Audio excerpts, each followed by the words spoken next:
జై శ్రీరామ్.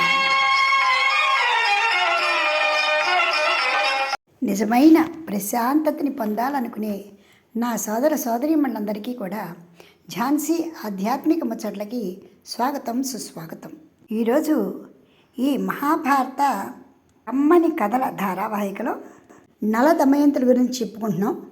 క్రిందటి సంచికలో దమయంతి చేది దేశం నుండి విదర్భకి చేరటము, నలుడు అడవులు బట్టి వెళ్ళిపోవటమో తెలుసుకున్నాం.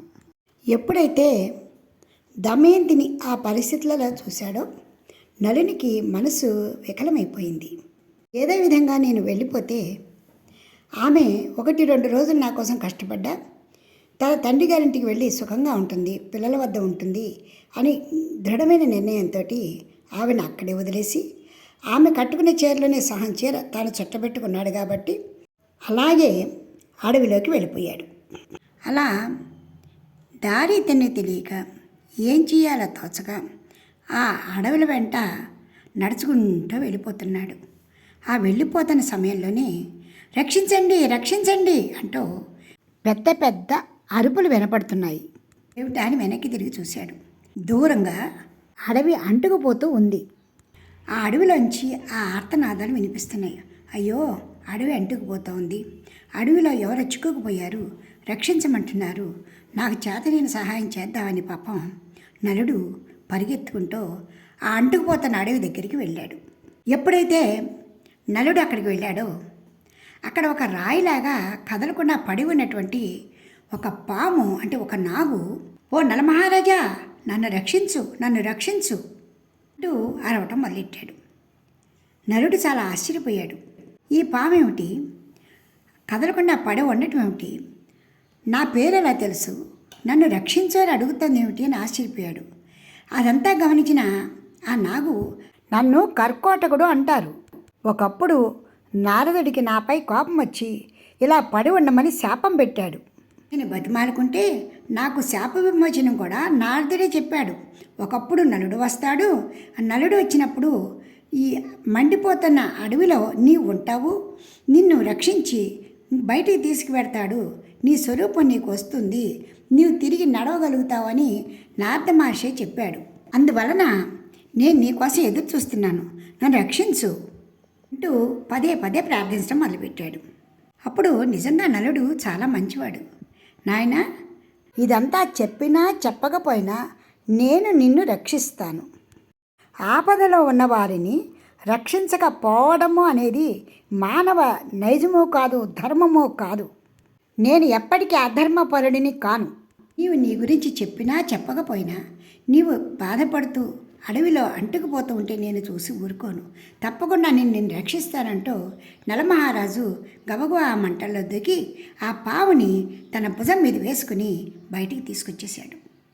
అప్పుడు భుజం మీద ఉన్నటువంటి కర్కోటకుడు అనే నాగు, నలమహారాజా నన్ను ఎక్కడైనా దూరంగా ఉన్న సరస్సులో విడిచిపెట్టు అన్నాడు. నలుడు ఆ కర్కోటకుడిని తన భుజాన్ని వేసుకుని సరస్సు ఎక్కడ దొరుకుతుందా అని చూసుకుంటూ వెళ్ళి ఒకచోట సరస్సు కనబడగానే అక్కడ వదిలిపెట్టబోయాడు.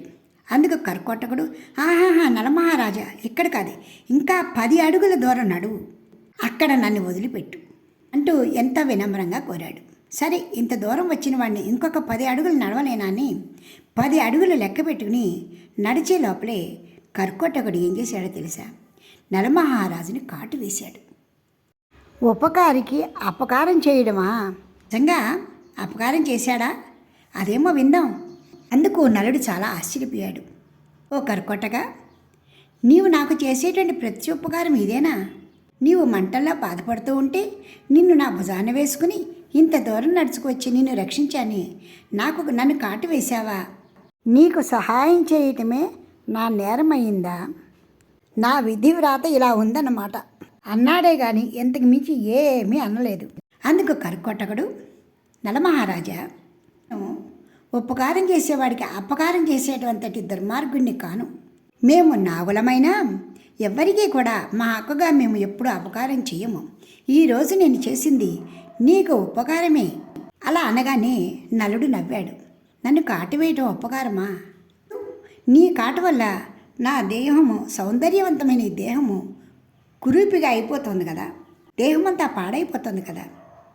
నేను మామూలుగా ఉండగానే నాకు ఎటువంటి కూడా ఆసరా దొరకలేదు.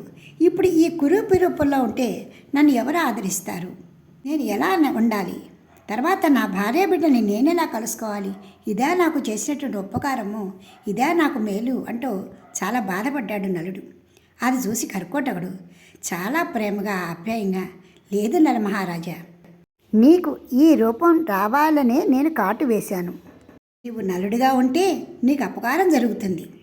నీవు సుఖపడకూడదని కలే ఆలోచిస్తూ ఉంటే నీ దాయాది నీకు ఎవ్వరూ ఎక్కడా కూడా సహాయం చేయకూడదని, అలా ఎవరైనటువంటి సహాయం చేసినా వారికి శిక్ష కలుగుతుందని చెప్పి చాటింపు వేశారు. అట్టి పరిస్థితులలో నీవు నీ స్వరూపంలో ఉంటే చాలా ఇడుముల పడతావు. ఆ కారణంగానే నేను నిన్ను కాటు వేశాను. ఆ చెప్తున్న కర్కటకుడిని ఆశ్చర్యంగా చూశాడు నలుడు. అవును, నేను చెప్పింది నిజం. నీవేమీ దిగులు పడకు. నీకు ఒక వస్త్రాన్ని ఇస్తాను. నీకు ఎప్పుడు నిజస్వరూపం కావాలనుకుంటే అప్పుడు నన్ను తలుచుకో. ఆ వస్త్రం నీ వద్దకు వస్తుంది. నీవు చుట్టుకోగానే నీ నిజస్వరూపం నీకు కనిపిస్తుంది. ఇంతవరకు ఈ కురూపి రూపమే నిన్ను కాపాడుతూ ఉంటుంది. అంతేకాదు ఓ నలమహారాజా, నా ఈ కాటు వలన ఈ విషం నీ శరీరమంతా చుట్టుకుంటూ ప్రవహిస్తూ నీలో ప్రవేశించినటువంటి కలిపురుషుణ్ణి కబళించి వేస్తుంది. వల్ల నేను వేసిన కాటు గురించి కానీ నీకు వచ్చినటువంటి కురూపి స్వరూపం గురించి కానీ ఆలోచించవద్దు. నేను చెప్పినట్లుగా చెయ్యి. నేను నీ కష్టకాలంలో ఎప్పుడు కూడా నీకు అండగా ఉంటాను. నా మాట విను అంటూ ఎంత వినమ్రంగా చెప్పాడు కర్కోటకుడు. సరే అయితే ఇప్పుడు నన్ను ఏం చేయమంటావు అని అడిగాడు నలుడు. అందుకు కర్కోటకుడు, నీవు ఇక్కడి నుంచి అయోధ్యకి వెళ్ళు. అక్కడ ఋతుపర్ణుడు అనేటువంటి రాజు ఉన్నాడు. ఆయన వద్ద సారథిగా వంటవాడిగా పనిచెయ్యి. అతనికి అక్షహృదయం వచ్చు, నీకు అశ్వహృదయం వచ్చు. నీవు నీ స్వరూపాన్ని, నీ భార్యా బిడ్డల్ని కూడా నీవు పొందుతావు. ఏమీ దిగులు పడవద్దు అంటూ కర్కోటకుడు నలుని ఓదార్చి నిష్క్రమించాడు. ఆ తర్వాత నలమహారాజు ఒక 10 రోజులు ప్రయాణం చేసి అయోధ్యకి చేరుకున్నాడు. అక్కడ ఋతుపర్ణ మహారాజుని కలుసుకుని తనకి అశ్వహృదయం తెలుసని, క్షణాల్లో మిమ్మల్ని ఎక్కడికైనా తీసుకువెళ్ళగలనని, నా పేరు బాహుకుడని నేను సారథిగా పెట్టుకోమని అడగటం జరిగింది. అదంతా విన్న ఋతుపర్ణుడు నలుని తన రథసారథిగా పెట్టుకున్నాడు. ఇక విదర్భలో ఉన్నటువంటి దమయంతి తన యొక్క భర్త జాడ తెలుసుకురమ్మని దేశాలకి బ్రాహ్మణుని పంపించింది. మీరు వెళ్ళిన ప్రతి చోట కూడా నా దీనగాథ వినిపించండి. నా కథ విని ఎవరి మనసు అయితే చెలించిపోయి సమాధానం చెలించిపోతారో వారు నలుడిగా గుర్తుపట్టండి, విషయాన్ని నాకు చెప్పండి అంటూ దమయంతి తండ్రి ఆజ్ఞతోటి దేశాలకి అనేక మందిని పంపించింది. కానీ మీరు మాత్రం ఎవరికి చెప్పవద్దు అంటూ గట్టిగానే చెప్పింది. ఆ విధంగా నలువైపులా వెతకటం కోసం వెళ్ళిన బ్రాహ్మణులకి నలిని జాడైతే కనపడలేదు. కానీ అయోధ్య వెళ్ళినటువంటి బ్రాహ్మణుడికి మాత్రం ఒకరి మీద అనుమానం వచ్చింది. ఆ అనుమానం రావడానికి గల కారణం ఆ అయోధ్యకి రాజు ఋతుపర్ణుడు. సభలో ఎవరూ సమాధానం చెప్పలేదు. కానీ అదంతా విన్న తర్వాత ఒక కురూపి నా వద్దకు వచ్చి, అయ్యా, మీరు కథ బాగానే చెప్పారు, కానీ ఆ భర్త అంత కఠినాత్ముడై ఉండడు. విధి లేక భార్యని ఆ విధంగా వదిలిపెట్టి ఉండవచ్చు. తన మనసు ఎంత రాయి చేసుకునో ఆ పని చేసి ఉంటాడు. అందుకు అతను ఎంత విలపించాడో కదా. పతివ్రతలైనటువంటి వారు భర్తలపై కోపించరు. బహుశా ఇదంతా కూడా కలి ప్రభావం అని భగవంతుని యొక్క స్మరణలో ఉంటారు అంటూ చాలా బాధతో చెప్పి వెళ్ళాడు. అతని పేరు బాహుకుడు. నాకు ఎందుకో అనుమానం వచ్చి తిరిగి మీ వద్దకు వచ్చాను అంటూ దమయంతికి ఆ బ్రాహ్మణుడు చెప్పడం జరిగింది. అప్పుడు దమయంతికి కూడా అనుమానం వచ్చింది. రూప బాహుకుడా, అయినా పర్వాలేదు, మీరు చెప్పినట్టు అతనే వంట కూడా చేస్తూ ఉంటాడు అని చెప్పారు. అయినా పర్వాలేదు, నాకెందుకో వాళ్ళని ఇక్కడ రప్పించాలనుంది. అలా అనుకుంటూనే తన తండ్రితో ఒక ఉపాయాన్ని చెప్పింది. తండ్రి గారు, అయోధ్య దేశంలో ఉన్నటువంటి ఒక కురూపి నా కథకి సమాధానం చెప్పాడట. నాకెందుకో అతని మీద అనుమానంగా ఉంది. అతనే నలుడేమో అనుకుంటున్నాను. కాకపోతే మీరు నాకు ఒక ఉపకారం చేసి పెట్టాలి. సామాన్యంగా మీరు పిలిచినా కూడా వాళ్ళు ఇక్కడికి రారు. అందుకని నాకు ఒక ఉపాయం తట్టింది. నాకు స్వయంవరాన్ని ప్రకటించండి. ఆ ఒక్క అయోధ్య దేశానికి మాత్రమే వార్తాహరిని పంపించండి. ఇంత చెప్పి దమయంతికి స్వయంవరము, దేశాల రాజులు తెల్లవారేపటికి వస్తున్నారు కాబట్టి మీరు కూడా రావాల్సిందని చెప్పండి. అది విని రాత్రి బయలుదేరి ఎవరైతే మన దేశానికి రాగలుగుతారో వాళ్ళు కేవలము అశ్వహృదయం తెలిసిన వాళ్ళు మాత్రమే చేయగలరు. ఈ కారణంగా నాకు స్వయంవరాన్ని ప్రకటించమని చెప్తున్నాను. ఆ వచ్చిన వాళ్ళెవరో మనం తెలుసుకోగలుగుతాము, నా భర్తని నేను కలుసుకోగలుగుతానేమో అంటూ దమయంతి ఆ దేవి భగవంతునిపై నమ్మకంతో స్వయంవరాన్ని ప్రకటించమని చెప్పింది.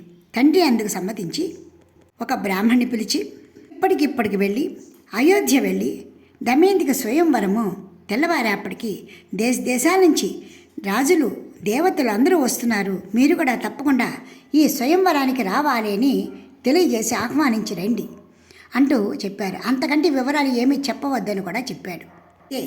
ఆగ మేఘాల మీద అయోధ్య వెళ్ళి దమయంతి స్వయంవరం యొక్క సమాచారాన్ని అందించడం జరిగింది. ఇక వచ్చే సంచికలో ఏం జరిగిందో తెలుసుకుందాం. దమయంతి స్వయంవరం జరిగిందా, నలుడు నిజస్వరూపం వచ్చిందా లేదా, ఋతుపర్ణుడు అసలు చేరగలిగాడా లేదా అన్న విషయాలన్నీ కూడా పై సంచికలో తెలుసుకుందాం. ఇప్పటికి స్వస్తి. జై శ్రీరామ్.